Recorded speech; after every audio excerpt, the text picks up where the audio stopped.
guys, what's up? Welcome back to my YouTube channel. So today I am reviewing the Oppo Reno 10 series. So the Reno 10 series was launched in China back in May, and now Oppo is taking the family internationally, starting with Malaysia.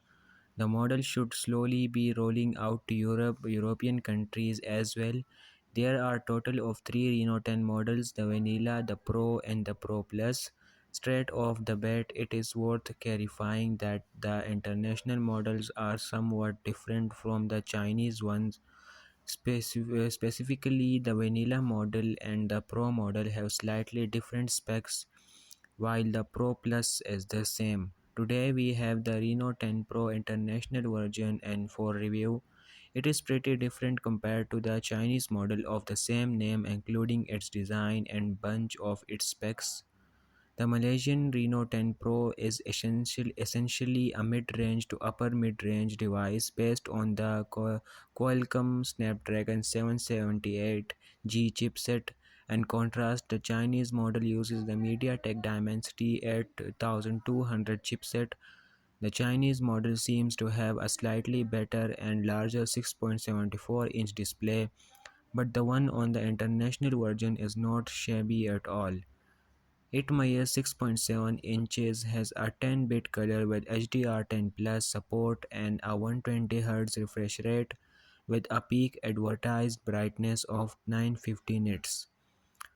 The international variant's charging rate has also been slightly downgraded from 100 watt on the Chinese version to down to 80 watt. The battery capacity is the same at 4600 mAh. The international variant also comes with a slightly less RAM at 12 GB instead of 16 GB. Plus, the storage is of the slower UFS 2.2 variety instead of UFS 3.1. One thing that has not been downgraded is the impressive on-paper camera setup. The Reno 10 Pro setup includes a 50 megapixel primary camera with a OIS 32 megapixel telephoto and 8 megapixel ultra-wide cameras.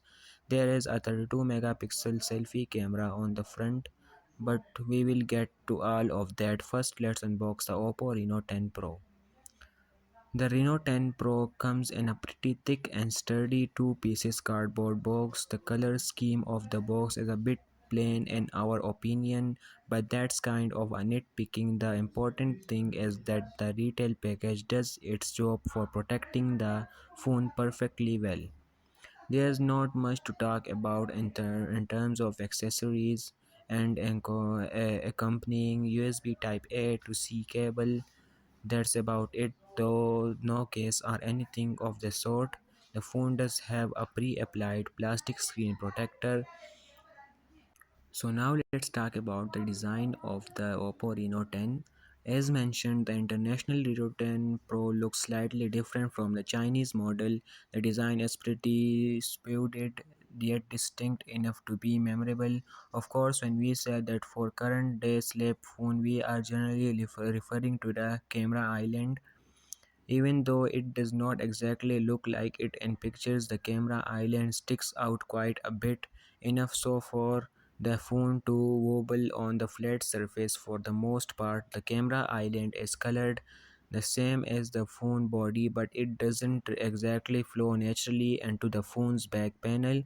The camera island looks a bit bolted on, for lack of a better term. A rather steep chamfer surrounds the whole island, which ties the design together nicely. Speaking of the phone's back side, it is nicely sloped on both sides. The curvature is comfortable to hold without any sharp edges or corners. The surface is entirely smooth with no texture and unfortunately gathers a lot of grease and grime. The Reno 10 Pro can be had in either silvery grey or glossy purple color options. We have the latter on and for review, and the color is pretty subdued with a pastel look to it. It definitely doesn't stick out and is flashy at all. It can easily blend into any environment. Still, if you want a sleeker phone, you should probably go for the grey version. So this was the review of the Oppo Reno 10. For more reviews, subscribe my channel and click the bell icon.